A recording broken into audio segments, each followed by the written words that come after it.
I told Tom from Green Clinic yesterday, we get these calls that are unsolicited. You know, we don't go tell people to call in. That is completely unsolicited, and that's a good thing about it, and that's great. He called you a nice guy though, so I ain't gonna worry about that. Worry about that, yeah. Well, we agree with him, don't we? Yeah, okay, Tom. Dr. Joe Spadafora with us this morning, and Joe, if cataracts are removed and you have acute astigmatism, can that be corrected after the cataracts are removed, or can it be corrected during the cataract removal process? Astigmatism is when the cornea is no longer round but oval shaped. Right. That can happen either from long life, like in my situation, Yeah. or it could be from traumatic events, like eye injuries. yeah. And when that happens, so we can either treat it with a lens implant, which is the more guaranteed way. Okay. We have a new lens called the toric lens available, which corrects the astigmatism, or a procedure called limbal relaxing incision, when you use a diamond knife and actually reshape the cornea. Okay, so say I have cataract surgery, one Yes. eye 1 week, and the other eye the next week, and I have astigmatism, which I do, and it can be corrected with that lens you're going to replace for the Yes. cataract?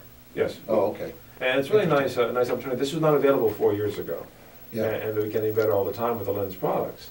Nothing is 100%, but it does work. You know, we get you within a diopter, usually within half to a quarter diopter of astigmatism reduction. Wow. So you're down from, say, minus 3 diopters of astigmatism down to a quarter to a half. That's really quite good. Yeah. Now, Tommy, have you had cataract surgery? Oh, yeah. Okay. Both eyes are done. Yeah, both Okay. eyes are done. But I do have astigmatism in the right eye. So we can correct that with in that case, would be the limbal relaxing incision to do that. Last time you told me it was a ball peen hammer. Oh, Yeah, that's well, for you. But that was going in through the ear. That was the anesthesia for you. Oh, okay, okay, I understand now.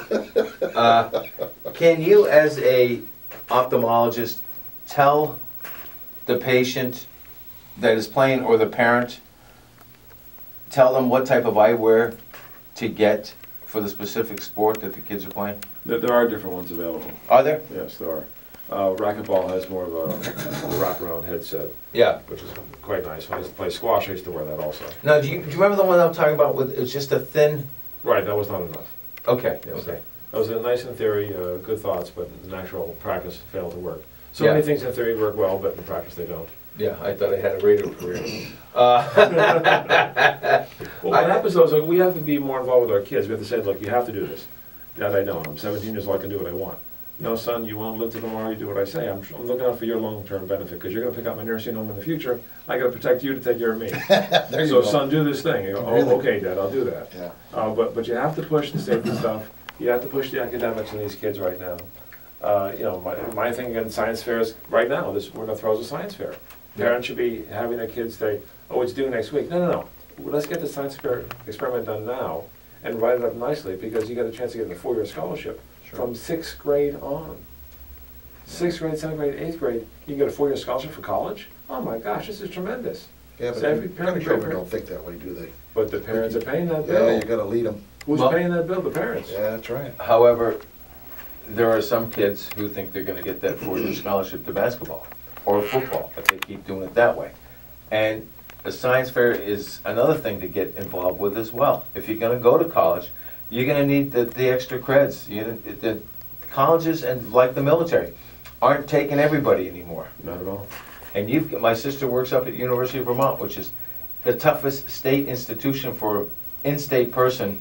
They'll take more out-of-state people because of the tuition costs. Yes.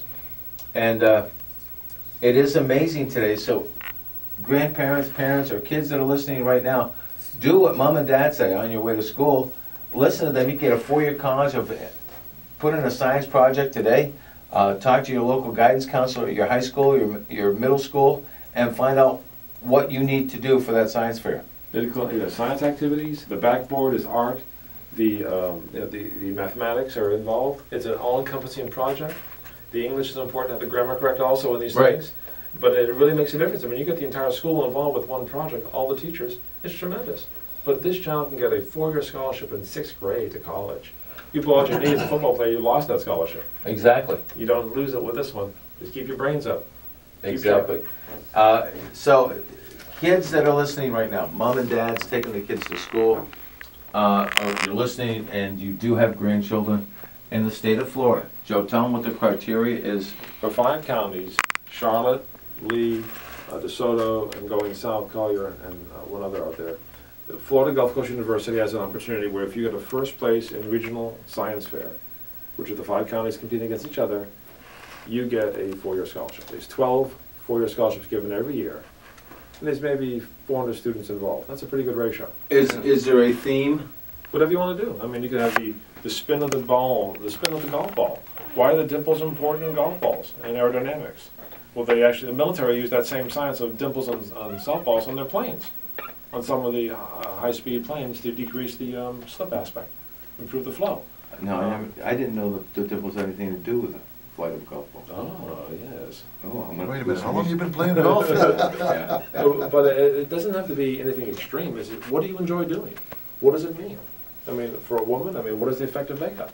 One girl did culturing of the eyeliner, and she actually had 6 bacteria growing out of the expensive eyeliner. The cheap one actually had no bacteria growth. That's amazing. So I mean, you're a girl. You like various hair. What's the and to me that not only is good, but it's good for you to be able to show people that it does happen with eyeliner and stuff like that. All the time, all the time. Hairspray actually has shellac in it. You know, the cheaper hairspray has more shellac. So and when you're doing mission work and you're doing fixation of tissues, we actually use cheap hairspray. I can buy a can for $2 versus $15 for the expensive fixer that we have for tissues. Or super glue to fix wounds. 6 eyeballs. Good morning.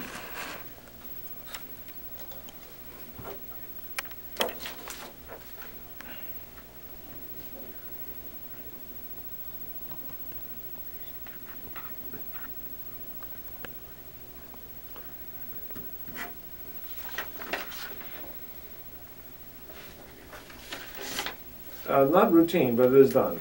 Dr. Geller is the gentleman in Fort Myers who does YAG laser the larger floaters to make them smaller. And it does work.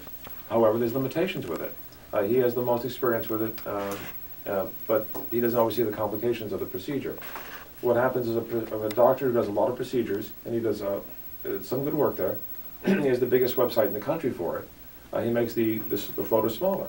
But again, as you and I know, when you laser a membrane behind the implant, there's a low rate, but a rate of retinal detachment from the pressure wave going in the back of the eye. When you YAG lasering the floaters, you're closer to the back of the eye, to the retina, and that pressure wave is closer, increasing the risk of retinal tears and detachments. So it's not without its own risk. The more standard procedure is actually a vitrectomy, actually removing that vitreous gel from the eyeball, which does a good job, but it also has its own series of risk and what is the cause of that person's problems.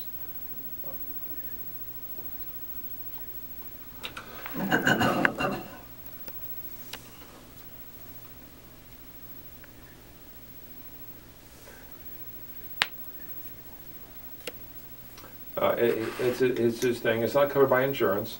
A lot of doctors will do the procedure, would do a full vitrectomy, and that is not covered for insurance either, usually. Okay. And it's a significant number. Thank you, Robert. Good talking to you, buddy. Good morning, everybody. Hippo's in the house. Tommy's got our weather, our traffic, our final check this hour. We'll be right back. Good morning, everyone. Overcast